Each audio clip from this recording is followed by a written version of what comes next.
광명은 행정구역상 경기도지만 사실은 서울의 인접성 때문에 그 가치를 인정받는 지역이다. 광명은 특이하게 동별로 생활권이 딱딱딱 나누어져 있어요. 주거지역이 이렇게 길게 오른쪽으로 치우쳐서 개발이 되어 있어서 이쪽으로 위주로만 보시면 되고, 여기 회색 부분에 해당되는 부분은 보지 않으셔도 된다. 그리고 이쪽에 있는 철산 센트럴 프루지오 얘를 제가 대장아파트라고 말씀을 드렸는데, 대단지가 아님에도 인프라가 조금 더 접근성이 있고 그나마 평지에 있는 아파트라서 입지적으로 상당히 좋기 때문에 대장아파트로 평가를 받고 있다. 광명의 호재는 메인 두 가지를 꼽아볼 수 있을 것 같아요. 신안산선과 광명시흥 테크노밸리, 이 두 개를 꼽아볼 수 있는데요.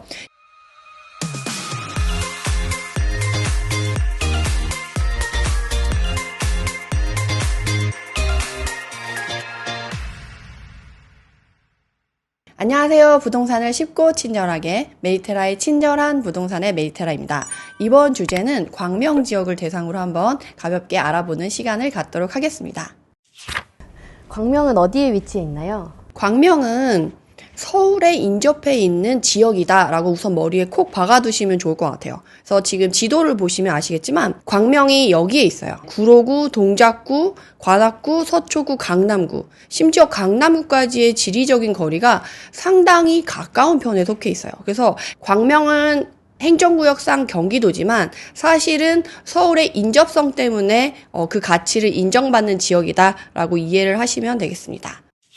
네, 그러면 광명의 핵심은 서울과의 근접성이라고 정리해 볼 수 있을 것 같은데, 너무 당연한 말이겠지만 서울과 가깝다는 건 특장점이 되겠죠? 예, 경기도권, 특히 남부권역 안에서도 과천, 성남, 광명 이런 애들, 그리고 중동 이런 애들이 얼마나 서울과 그 이동거리가 짧냐에 따라서 평당가가 달라진다라고 생각을 하시면 좋을 것 같고, 특히나 7호선 이게 광명시를 지나면서 광명시의 가치가 재평가받게 됐고, 이 7호선 이용으로 강남의 업무지구까지 30분 내로 이동이 가능하다라는 게 사실은 이 광명의 가장 중요한 점이라고 생각해 볼 수가 있습니다. 그 동일한 7호선 라인 생각해보면 사실 부천도 있잖아요. 네네. 부천도 그러면 서울과의 근접성 그쵸. 측면에서는 1기 신도시 안에서는 유일하게 교통 편의성으로서의 가치만 온전히 누리고 있는 게 중동 신도시인데, 문제는 이제 광명이 품고 있는 철산역보다는 대여섯 정거장을 더 들어가서 이동을 해야지만 중동 신도시가 나와서 평당가가 한 1, 2억 정도 더 낮아요. 광명보다. 근데 사실 동탄도 GTX 타면은 강남 업무지구까지 뭐 20분 만에 간다 이런 얘기가 많잖아요. 그런 것과 광명은 똑같다고 보면 되나요? 사실은 GTX로 교통이 좋아져서 이동 시간이 짧아진 것과 지리적으로 원래 가까웠던 지역과의 차이는 크게 구분이 된다라고 말씀드릴 수가 있겠어요. 동탄 같은 경우는 GTX-A가 있어서 뭐 17분, 20분 만에 수서로 이동이 가능하다라고 했을 때 그 편을 이용하지 못하는 사람 같은 경우는 훨씬 많은 시간이 들겠죠. 근데 광명 같은 경우는 워낙에 강남과 접근성이 있기 때문에 7호선을 이용하든 버스를 이용하든 다른 노선을 이용하든 그래도 1시간에서 30분 이내에 이동이 가능하다라는 거죠. 만약에 GTX 하나만 있는 것 같은 경우는 이게 막혀버리면 아예 출퇴근이 불가능한 지역이 돼버리기 때문에 지리적으로 가까운 것과 교통 편의성에 의해서 교통 이동 시간이 짧아진 것과의 지역의 차이는 조금 크다라고 말씀을 드릴 수가 있겠습니다.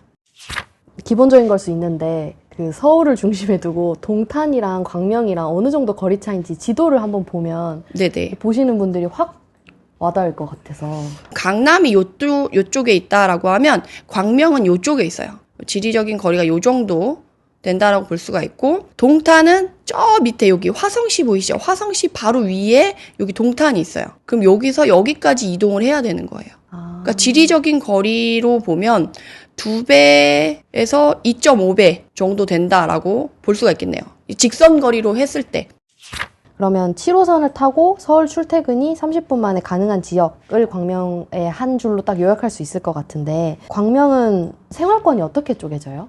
광명은 특이하게 동별로 생활권이 딱딱딱 나눠져 있어요. 그래서 행정구역별로 이렇게 생활권이 나눠져 있구나라고 이해하기가 참 좋은 지역이 광명인데요. 이렇게 동그랗게 형성이 되어 있지만 주거지역이 이렇게 길게 오른쪽으로 치우쳐서 개발이 되어 있어서 이쪽으로 위주로만 보시면 되고 여기 회색 부분에 해당되는 부분은 보지 않으셔도 된다. 그래서 광명 뉴타운이 있는 광명동이 여기 첫 번째 동그라미, 두 번째가 철산동, 광명의 핵심 지역이다라고 말씀드릴 수 있고 광명 사거리역과 철산역이 이쪽에 위치해 있어서 7호선을 타고 강남으로 이동이 빠르게 가능한 지역이 바로 이 지역이다라고 생각을 하시면 되고요.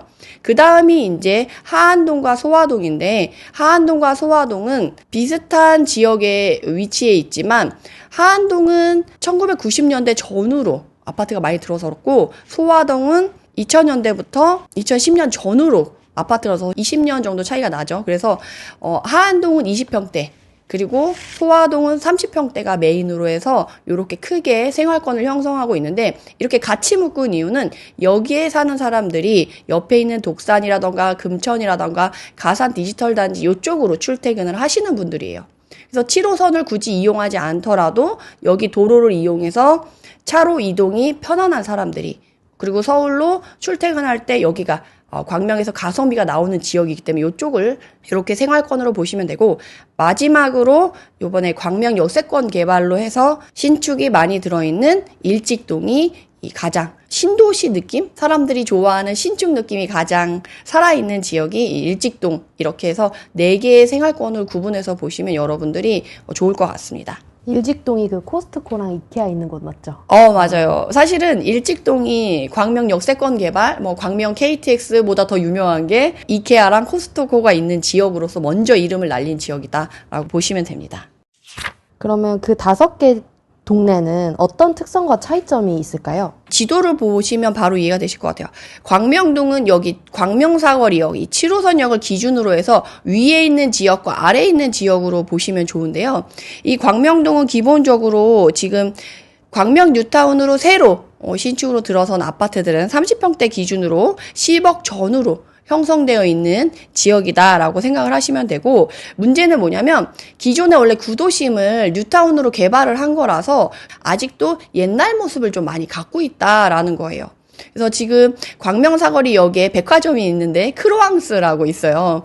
이름을 들어보셔도 알겠지만 현대라던가 갤러리라던가 이런 게 아니고 이름이 크로앙스 벌써 이렇게 정겨운 느낌이 나잖아요. 그러니까 옛날에 개발된 백화점이 그대로 유지가 되고 있다라고 생각을 하시면 되고 그 이외에는 조금 시장권 형성이 되어 있어서 그게 활발히 이용되고 있고 이 도로 자체가 되게 좁아서 광명사거리역이 엄청 막히는 지역이다라고 생각을 하시면 됩니다. 그래서 이렇게 보시면 지금 위에 지역과 아래 지역인데 위에 지역은 단지가 대단지 위주로 이렇게 개발이 돼서 이제 대단지가 들어설 예정이고 밑에는 광명사거리역 근처가 아니라 오히려 역과 거리가 있는 구역이 개발이 돼서 그건 조금 아쉬운 면이 있다라고 이해를 하시면 되거든요. 그럼에도 불구하고 나는 좀 새 아파트에 살고 싶어 하시는 분들은 이제 광명 뉴타운으로 들어가시는 거고요. 그래서 역 주변으로 보면 약간 높은 빌딩이 전혀 없는 건 아니지만 완전 새 느낌의 그런 게 아니고 약간 1990년대 일기 신도시의 그 주변에 인프라를 끼고 있는 듯한 느낌? 그래서 오래된 벽돌로 되어 있는 가게들이 좀 이렇게 보여서 완전 새 거의 느낌은 아니지만 그래도 번화가 느낌은 충분히 있는 지역이다라고 말씀을 드릴 수가 있겠고 그리고 요 주변에 이렇게 광면 정통시장이라 해서 시장이 사실 많이 죽은 지역들이 많은데 광명동은 아직도 시장이 활성화되어 있는 지역으로 보시면 아시겠지만 시장이 현대화 사업이 이루어져서 지금 깔끔하게 정비가 되어 있고 이용하는 사람들도 꽤 많다라는 거를 알 수가 있습니다. 지금 이 도로가 딱 대표적인 것 같아요. 요 앞에 아직 개발되지 않은 단독 다가구 이런 건물들이 한쪽에 있고 그 반대쪽으로는 새 아파트가 들어서 있어요. 그러다 보니까 전체적으로 새 아파트가 들어서고 도로가 정비되고 새로운 인프라가 들어가고 이러면 아주 깨끗하게 정비가 됐을 텐데 그런 게 아니고 곳곳에 들어간 단지와 도로만 정비되다 보니까 그 앞에 남아있는 단독 다가구 빌라 그리고 남아있는 빌라 사이사이의 길은 그대로 유지가 돼서 그런 옛날 건물과 신축 건물이 혼재되어 있다라고 생각을 해서 깨끗하게 정리되어 있다라는 느낌은 조금 덜한 지역이 광명동이다라고 생각을 하시면 돼요. 그러다 보니까 광명동과 철산동을 비교했을 때 사실은 광명 뉴타운이 되면서 철산동의 인프라라던가 중심을 자기 광명동에서 가져오고 싶었겠지만 사실은 너무 부족한 부분이 좀 있다. 그래서 철산동 주변의 인프라랑 광명동 주변의 인프라를 비교해 보시면 그 동별 생활권의 차이를 크게 잘 느끼실 수 있을 것 같습니다. 그래서 그 다음은 이제 두 번째 철산동을 말씀드릴 수가 있는데요. 철산동은 여기 지도에 본 것처럼 똑같이 이 7호선을 기준으로 위쪽 구역과 아래쪽 구역으로 나누어 볼 수가 있어요. 아래쪽 구역이 조금 더 인프라나 이런 것들이 잘 형성되어 있고요. 사람들이 이쪽에 조금 더 활발하게 이동을 하고 이쪽 위쪽은 이 단지 내에 사시는 분들만 이동을 하는 부분이다라고 생각을 하시면 되고, 여기서 보시면 롯데캐슬 SK뷰가 신축이고요. 그 다음에 헤리티지자이 브리에르 아파트가 이제 앞으로 25년, 26년에 입주를 하게 돼요. 그리고 철산동 요 밑에 이 광명경찰서를 기준으로 요 위쪽 지역은 경사도가 정말 한 45도에 달하게끔 엄청 힘든데, 여기 밑에 있는 구역 같은 경우는 그나마 평지여서 사람들의 선호도가 좀 있고, 여기 이 철산역을 주변으로 형성되어 있는 단지들은 대단지로 되어 있어서 추후에 얘네들이 재건축이 된다고 했을 때 광명 뉴타운이나 뭐 일직동보다는 훨씬 교통 편의성을 가지면서 대단지로서의 위용을 가져와서 훨씬 가치가 있을 것이다 라고 사람들이 기대를 많이 하고 있어요. 그 옆에 지적 편집도를 갖고 왔어요. 그래서 철산역 주변으로 인프라 상권이 상당히 크게 형성되어 있어요. 그래서 인프라를 근처에 두고 있는 단지와 그렇지 않은 단지의 생활 편의성이 많이 바뀌기 때문에 인프라를 가지고 있고 철산역을 가지고 있는 그 주변을 싸고 있는 단지들의 가치가 좀 높고, 그러다 보니까 가격이 연식이 10년, 20년 더 오래 됐음에도 불구하고 광명 뉴타운의 아파트 가격과 크게 차이가 나지 않는다라고 이해를 하시면 되겠습니다.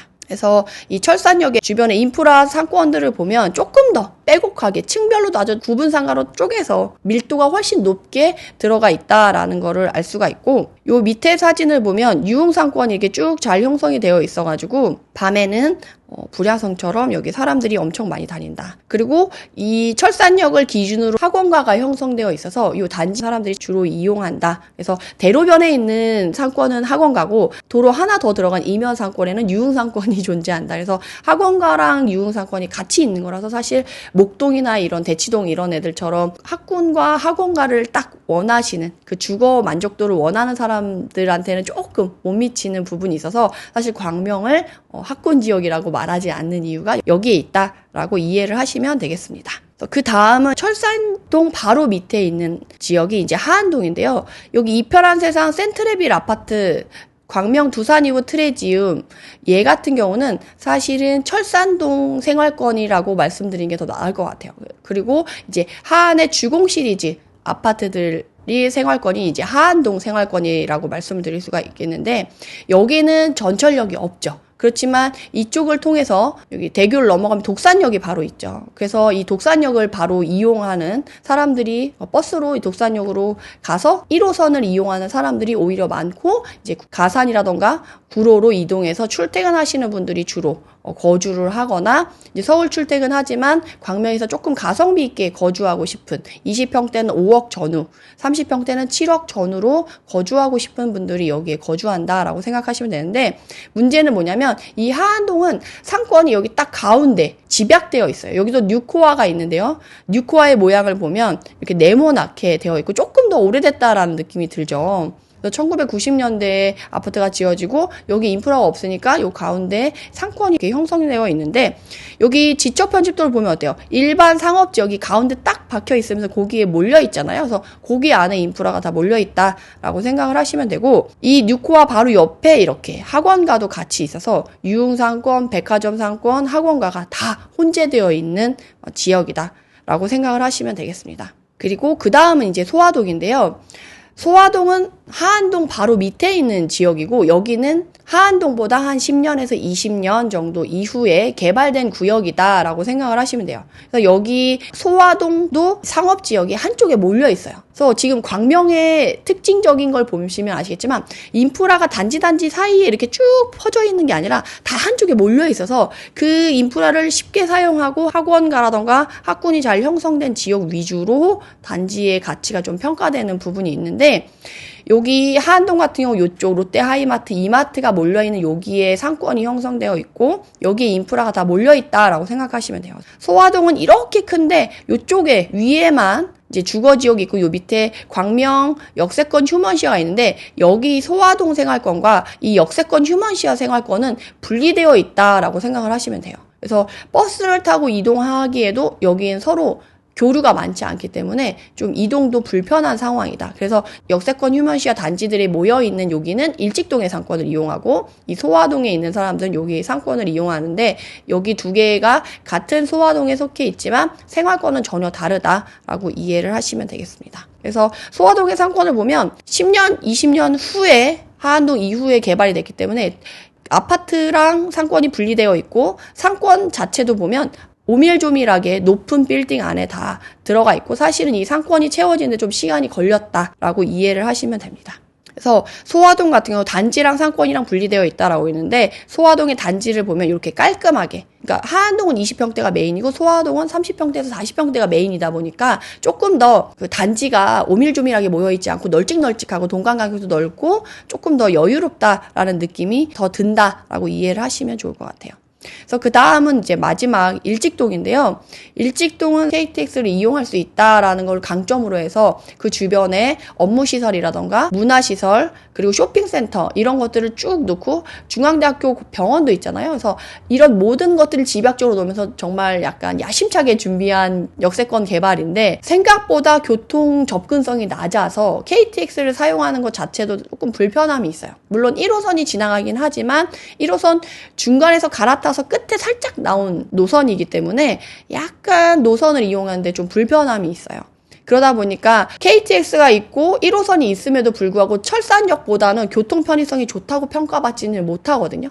다만 서울이나 뭐 안양이나 지리적으로 가깝기 때문에 차를 이용해서 출퇴근하시는 분들이 선호하는 지역이다. 뭐 안양이라던가 그 위쪽으로 이동하시는 분들이 선호하는 지역이고, 또 여기가 다 신축으로 지금 다 들어가 있기 때문에 신축을 선호하고 개발된 느낌을 누리면서 살고 싶다라고 하시는 분들은 여기에 거주를 하신다라고 생각을 하시면 됩니다. 그래서 딱 보시면 아시겠지만 깔끔하죠. 아, 새 거구나. 길거리 걸을 때 신도시 느낌이 나는 그런 도시라고 생각을 하시면 되고, 근데 다만 지금 아직까지 개발이 다 되지는 않아서 상권들도 보면 아직도 공실인 지역들이 좀 많고, 아직도 개발해서 공사를 하고 있는 구역들도 꽤 많다라는 거를 보시면 되고, 이 아파트 단지 내에 있는 것들도 어차피 얘네들도 상권이 그렇게 크게 형성하기 쉽지 않기 때문에 단지 내에 이렇게 스트리트형 상권으로 해서 사람들이 이용하기 편하게끔 최근의 트렌드에 맞춰서 이렇게 만들어져 있다라고 이해를 하시면 되겠습니다. 그러면 듣다 보니까 동네별로 특성이 확실히 다르다는 게 느껴지거든요. 가격도, 매물 가격도 확실히 좀 구분이 되나요?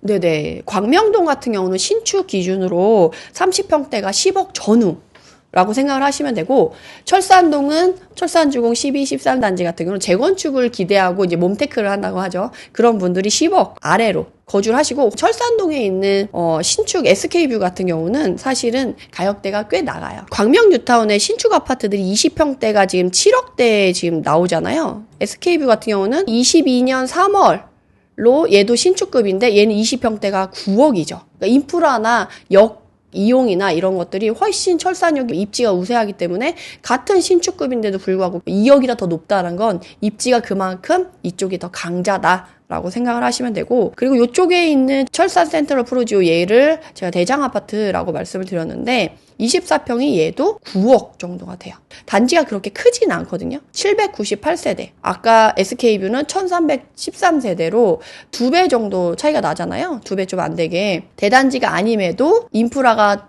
조금 더 접근성이 있고 그나마 평지에 있는 아파트라서 입지적으로 상당히 좋기 때문에 대장 아파트로 평가를 받고 있다라고 이해를 하시면 좋을 것 같습니다. 그 옆에 철산 주공 12단지 아파트, 저긴 좀 약간 더 싼 것 같은데. 네네네. 구축이죠? 네, 얘 같은 경우는 지금 보시면 아시지만 1986년식이에요. 39년 차로 거의 40년이 가까워지는데 지금 30평대가 8.9억이고 광명동에 있는 뉴타운 보시면 얘를 30평대를 클릭해서 보시면 9억 초반이에요. 근데 지금 80년대식과 2021년식의 가격 차이가 2, 3천밖에 차이가 안 나니까 사실은 상당히 큰 거죠. 그래서 얘가 나중에 재건축이 된다라고 하면 옆에 있는 단지보다 훨씬 높은 가격이 형성될 수 있다라고 생각하시는 게 좋을 것 같습니다.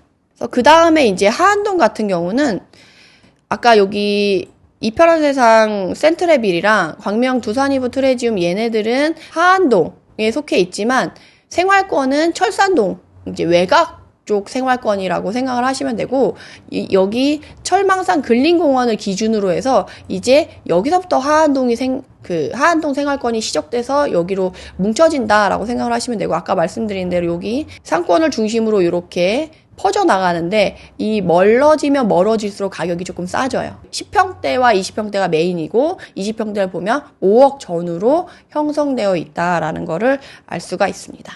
그리고 소화동 같은 경우는 바로 옆에 이렇게 있는데 상권이 형성되는 메인 도로를 시작해서 여기까지 멀리 오면 사람들이 사실 도보로 이동이 불가능한 구역이고 그래서 이 생활권이 이렇게 나눠져 있다라고 생각을 하시면 되고 여기는 3, 40평대가 메인이고 가격은 8억 전후. 하안동에서 30평대를 찾으면 7억대 이렇게 이해를 하시면 돼요. 그래서 소화동과 하안동은 사실은 구역도 그렇게 멀지 않고 가격대도 그렇게 차이는 나지 않아서 사실 하안동에 살던 사람이 돈 모으면 이제 소화동으로 오고 싶어 하고 이제 소화동 사시던 분들은 돈 모아서 목동이나 신축을 원한다면 일직동 쪽으로 가고 싶어 하신다라고 생각을 하시면 되고 마지막으로 이제 광명 역세권을 끼고 있는 일직동 같은 경우는 여기는 이제 30평대 20평대 둘 다 이제 메인 지역인데 30평대가 조금 더 많고 30평대는 12억 전후로 형성되어 있다라고 생각을 하시면 됩니다. 그래서 지금 보시면 아시겠지만 철산동에 있는 애들이 12억대 그리고 여기는 신축들이 몰려있는 완전 동네 자체가 새 것 같은 신도시 느낌이 나기 때문에 그거에 대한 여파가 있어서 12억 전후로 조금 형성되어 있다라고 생각을 하시면 되겠습니다. 생각보다 5억 미만은 잘 없네요. 광명은 전화번호도 02를 쓰거든요. 그래서 사실 광명은 경기도라고 생각하시면 안 되고 서울이라고 생각하셔야 되고 서울권에서 사실 5억 미만을 찾기는 쉽지 않아요. 그리고 강남으로 30분대로 출퇴근이 가능한 지역에 대한 메리트가 상당히 크기 때문에 5억 밑에를 본다 그러면 이제 중동 쪽으로 7호선을 타고 정거장을 몇 개 더 이동해서 이제 가셔야 된다 말씀드릴 수가 있겠습니다. 단순한 궁금증인데요. 구로구는 완전 서울이잖아요. 그쵸. 근데 구로구가 좀 더 싼 느낌이 들거든요. 맞아요. 왜 그런 거예요? 구로는 서울에서 보면 용의 완전 꼬리 같은 느낌이고 광명은 경기도의 뱀의 머리 같은 느낌인데 이전 상승장에서도 여러분들이 좀 고심하시는 분들이 있어요. 뱀의 머리가 좋냐, 용의 꼬리가 좋냐, 어떤 게 더 수익이 좋고 가격 상승률이 더 좋을까에 대한 고민이 있었는데 제가 결론을 말씀드리자면 그러니까 앞으로도 그럴 거다라는 건 확정짓지 못하지만 이전 상승장에서는 뱀의 머리가 조금 더 가치 상승이 있었고 가격 상승이 조금 더 컸다. 왜냐면 구로 대림 같은 경우는 중국 사람들이 너무 많이 들어와 있어요. 그래서 그런 문화가 형성이 되어 있기 때문에 차라리 광명 같은 경우는 그런 느낌이 전혀 없고 오히려 경기도권 안에서 상위권 지역으로의 고급 이미지가 있기 때문에 광명이 더 낫다라고 생각해서 광명으로 유입되는 인구들이 조금 있는 것으로 여러분들이 이해하시면 좋을 것 같습니다. 아까 철산동 얘기할 때 살짝 미리 말씀을 주시긴 했는데 광명의 대장 아파트를 딱 하나만 고르자면 어디라고 할 수 있을까요? 네네. 광명의 대장 아파트는 철산 센트럴 푸르지오라고 말씀을 드릴 수가 있을 것 같아요. 왜냐라고 하면 사실 가격을 보면 일직동이 더 비싸고 그 20평대를 보면 SK뷰가 5천만 원 더 비싼 걸로 지금 나와요. 그러면 가격이 비싼 게 대장 아파트 아니냐라고 생각을 하실 수가 있겠지만 사실은 대장 아파트가 가격만 비싸다고 해서 대장 아파트가 되는 게 아니라 입지라던가 입지를 구성하는 인프라, 학군, 사람들의 편의성 이런 것들을 다 고려해 봤을 때 이 가격을 리딩할 만한 이제 아파트냐라는 거를 기준을 두고 삼아야 될 텐데 철산역이 상단보다는 하단이 조금 더 입지적으로 좋고 SK뷰 같은 경우는 상단에 있고 이 센트럴 프로지오는 하단에 있어서 여러분들이 철산역을 한 번이라도 이제 임장을 가보신 분들은 위쪽으로 가면 사람들이 별로 이동 인구가 별로 없어요. 근데 밑에는 엄청 사람이 버글버글 하거든요. 사람들이 모여야 돈이 모이고 그 돈이 모여야지 개발이 되고 이게 확장이 되면서 여기가 더 살아나는 거거든요. 그렇게 했을 때 철산동이 이쪽이 센트럴 프로지오가 얘만 지금 21년에 들어가고 대단지가 아니기 때문에 가격이 이렇지 이 주변에 있는 이런 애들이 싹 미뤄지고 새로 개발이 된다라고 하면 그것들이 같이 시너지를 내면서 가격을 조금 더 받을 수 있을 거다라고 생각이 들고 그리고 이 철산역에서 아랫지역이 조금 하단이 더 좋다라고 하는 이유는 그래도 광명이 교통 편의성이 좋고 교통에 살고 교통에 죽는 지역이지만 그래도 학군을 따지는 사람들이 모이는 지역이 바로 요 밑에 있는 철산 자이 레미안이라던가 두산 위브 트레지움 요쪽에 사시는 분들이 그나마 철산중학교, 철산초등학교 이쪽으로 해서 이 진성고등학교도 전국에서 오는 나름의 유명한 고등학교거든요. 그래서 나름 학군을 생각하는 사람들이 모여있는 지역이 또 이쪽이기 때문에 광명에서도 학군을 생각하는 사람들은 약간 고소득자인 거잖아요. 그래서 그 거주 만족도까지 만족시킬 수 있는 그런 부분들을 다 가지고 있는 게 철산역의 이 하단 부분이기 때문에 이 철산 센트럴 프로지오가 대장 아파트고 입지가 이 주변으로 더 좋다라고 설명을 드릴 수가 있겠습니다. 학군 얘기가 나온 김에 그럼에도 광명이 학군지라고 할 수는 없겠죠? 학군지라고 하면 그 학군을 이용하기 위해서 이사 오는 사람들이 있냐 없냐에 따라서 나눠지고 그리고 뭐 한두 명 이사 오는 걸로 판단을 할 수는 없잖아요. 그래서 겨울방학, 여름방학 때 주로 해가지고 그 학교를 이용하기 위해서 이동하는 인구수가 많고 그 학군지를 배정받는 단지가 유독 다른 데보다 더 비싸다. 라고 했을 때 학군지로 평가를 받을 수가 있는데 얘네들은 오히려 철산역에 가까운 애들보다도 학군이 나름 형성되어 있다라고 하는 단지가 더 가격이 낮기 때문에 학군지라고 평가하기는 좀 어려워요. 그러면 자녀의 학업을 중시 여기는 분들은 목동으로 가야겠네요. 돈을 좀 모아서 나는 아이들 학군도 좀 신경 쓰고 싶어 하시는 분들은 이제 목동이 그렇게 멀지 않아요. 철산이랑 양천구가 바로 위에 있어요. 그래서 여기 노랑 색깔 이 터널을 타고 쭉 이동하면 30분 만에 목동으로 이동이 가능해요. 광명에서. 그래서 돈을 벌면 이제 목동으로 이동하고 싶어 하는 분들이 광명에도 좀 많다라고 생각을 하시면 되겠습니다. 광명에 대해서 어느 정도 좀 머릿속에 그려지는 것 같은데 그러면 지금의 모습 말고 앞으로 광명에 좀 호재가 있을까요? 광명의 호재는 메인 두 가지를 꼽아볼 수 있을 것 같아요. 신안산선과 광명시흥 테크노밸리 이 두 개를 꼽아볼 수 있는데요. 신안산선을 보시면 아시겠지만 매화역과 학원역과 여기 광명역을 지나서 석수, 시흥사거리역, 신독산역을 해서 이렇게 넘어가게 되는데요. 일직동이 있는 광명역에서는 7호선을 이용하지 못해서 좀 아쉬운 면이 있었잖아요. 이런 쪽에 신안산선과 연결되면서 교통에 소외되어 있던 지역들이 조금 교통 편의성이 높아진다라고 이해를 하시면 좋을 것 같아요.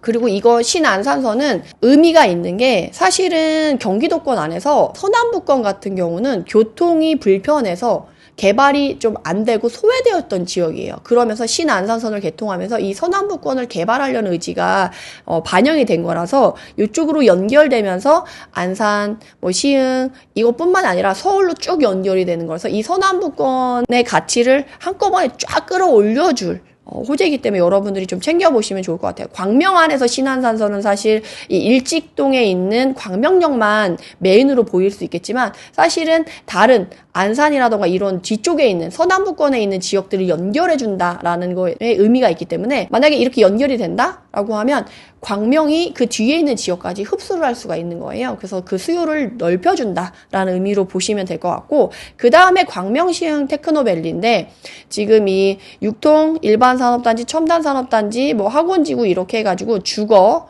유통, 산업, 첨단산업까지 개발을 하려고 지금 이렇게 진행이 되고 있어요. 그래서 보시면 아시겠지만 지금 이 KTX 광명역과 학원역을 끼고 이 위쪽으로 이렇게 형성이 돼서 이 일대를 개발을 하고 있는데요. 이 일대가 의미가 있는 건 주거 지역보다 일자리가 훨씬 더 많이 들어가는 지역이고 여기가 지금 잘 진행이 되고 있어서 2026년 준공을 목표로 해서 부지에 지금 4,317가구도 공급을 하지만 일반 유통단업단지가 이미 착공을 해서 순차적으로 이제 준공을 해서 이쪽에 일자리가 형성이 된다라는 거예요. 그래서 광명이랑 시흥을 사이에 두고 이 시흥 옆에 이제 목감 신도시가 있는데 이 목감 신도시 옆에 위치하고 이 KTX 광명역을 끼고 형성이 되는 거기 때문에 입지적으로 상당히 일자리가 생겼을 때 그 양쪽에 있는 도시들이 서로 시너지를 받을 수 있는 큰 호재다라고 이해를 하시면 되겠습니다. 그러면 호재 두 가지, 광명시흥 테크노밸리랑 신안산선 둘 다 사실 일직동에 큰 좀 호재가 될 것 같다는 생각을 했거든요.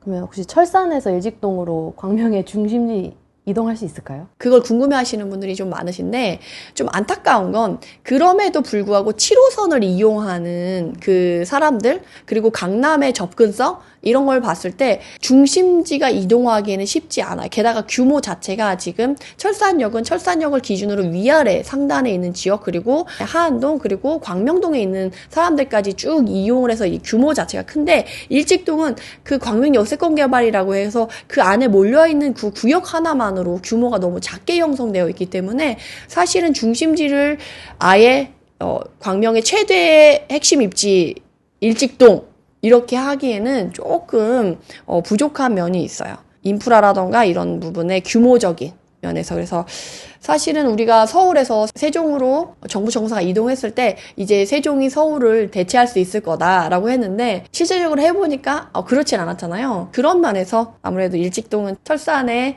그런 중심지의 역할을 가져오기는 쉽지 않겠다. 그냥 가치를 따로따로 두 개 가져간다라고 생각하는 게 더 편할 것 같아요. 오늘은 여기서 마무리하도록 하겠습니다. 오늘 이 영상이 도움이 되셨길 바라고 친절한 부동산에서 다루었으면 하는 주제가 있다면 이 영상 댓글에 남겨주시면 좋아요 많이 받은 순서대로 영상을 준비해 보도록 하겠습니다.